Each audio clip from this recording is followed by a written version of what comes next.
और जब ऐसे प्रीलिम्स और मेंस के चक्रव्यूह को भेदने के लिए हजारों की संख्या में अभिमन्यु किसी गांव से पटना शहर आते हैं, तो वो इस लक्ष्य को भेदने के लिए जमीन और आसमान एक कर देते हैं। पाटलिपुत्र का यह इतिहास है जहां संघर्ष और जुझारूपन इसके कड़कड़ में है, और इसी पटना में रहने वाले हर एक स्टूडेंट्स की कहानी उसी जुझारूपन और संघर्ष का एक हिस्सा है, जिसके किस्से देर सवेर अखबारों में छपते रहते।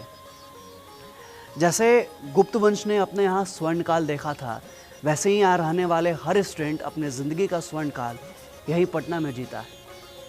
यहाँ के स्टूडेंट लाइफ में कितनी भी ऊंचाई पर क्यों न चले जाए, जब वो वहाँ से नीचे देखते हैं तो उन्हें अपना पटना शहर ज़रूर दिखता है। ये यूपीएससी की दुनिया है। यहाँ भावना नहीं, प्रस्तावना पूछी जाती है। हम यूपीएससी का सपना तो देखे थे, पर उस सपने के पीछे उन संघर्षों को नहीं देख पा रहे थे जो पटना के स्टूडेंट हर रोज़ जी रहे थे। और सच कहे तो सपने में सिर्फ एक खूबसूरत कल्पना जन्म लेती है, पर उस कल्पना को हकीकत बनाने के लिए जो संघर्ष होता है ना, वो किसी को दिखाई नहीं देता।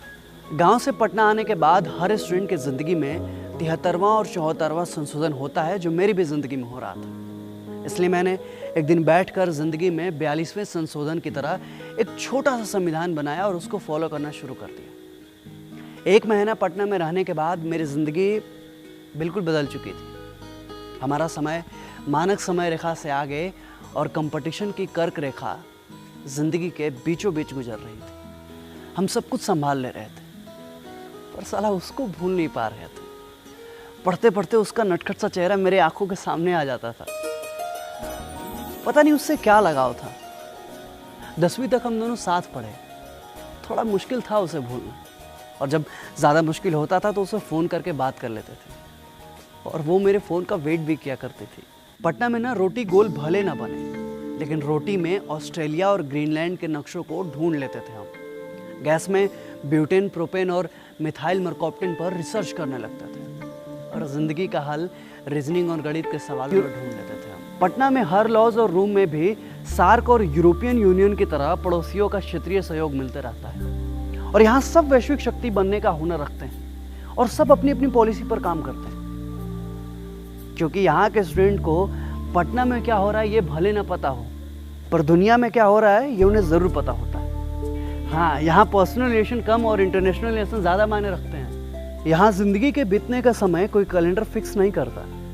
मनोरमा ईयर बुक डिसाइड करती है कि हमने इस पटना में कितने ईयर बुक ख़त्म कर दिए। पटना में दिन और रात पृथ्वी की गति डिसाइड नहीं करती, बल्कि किसी कागज़ पर घूमती एक स्टूडेंट की कलम डिसाइड करती है। क्योंकि पटना के स्टूडेंट दिए की तरह दिन रात जलता है। यहाँ मोहब्बत, प्यार, इश्क सब रियल लाइफ में अच्छे लगते हैं। क्योंकि पटना के लड़के रियल लाइफ में लक्ष्मीकांत, बिपिन चंद्रा और स्पेक्ट्रम की किताबों से ज़्यादा लगाव रखते हैं। लेकिन मेरा लगाव रील और रियल दोनों लाइफ से था। मैंने उसको दिलासा दिलाया था और अपने लिए थोड़ा वक्त भी मांगा था, क्योंकि ये दुनिया ना अपने कलेजे का टुकड़ा बेरोजगारों को देने से डरती है। और इधर मेरा पटना में संघर्ष भी जारी था। ये पटना है साहब।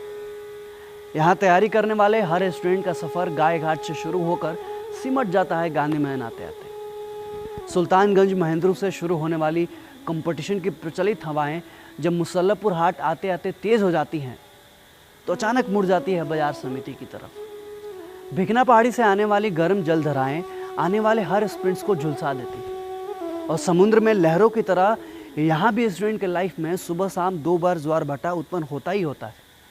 अशोक राजपथ में सड़कों पर चलने वाले स्टूडेंट की संख्या ये बतलाती है कि इन स्टूडेंट्स के पैरों के निशान कभी ख़त्म नहीं होने वाले।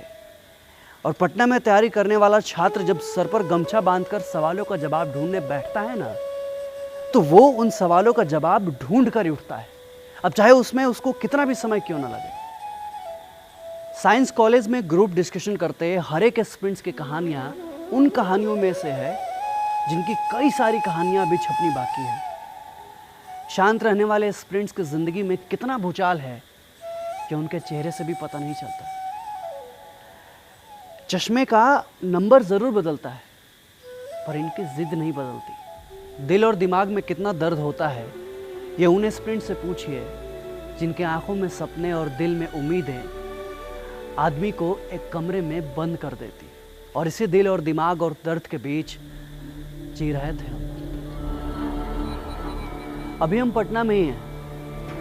हमको लग रहा था कि बहुत जल्द अपनी जिंदगी और यूपीएससी दोनों पालेंगे। एक बार को आंख बंद करते हैं तो सारे अक्षांश और देशांतर ग्लोब पर खुद को खींच लेते हैं, और दूसरी बार उसका नटखट सा मुस्कुराता हुआ चेहरा मुझे अपनी सफलता की ओर तीव्रता से बढ़ने के लिए उकसा रहा था। और उस समय मैं खुद को यूपीएससी और उसके भूमध्य में देख रहा था। जानते हैं, ये यूपीएससी ना जिंदगी है हमारी, बिल्कुल हमारे मोहब्बत की तरह। और इस मोहब्बत को पाने से ना मुझे कोई रोक नहीं सकता है,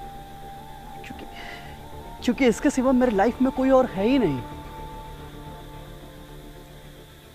वो भी नहीं, वो अब किसी और की हो गई है और मैं यूपीएससी का होने वाला।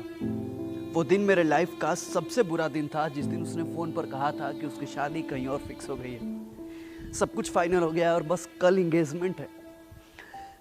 मैंने कुछ बोल नहीं पा रहा था, बस आंख से आंसू निकल रही थी, गले में चुभन महसूस हो रहा था और दिल जोर जोर से धड़क रहा था। अब कुछ समझ में नहीं आ रहा था कि क्या कहें क्या करें, और बहुत हिम्मत करके गिड़गिड़ाए कि बस 1 साल और दे दो।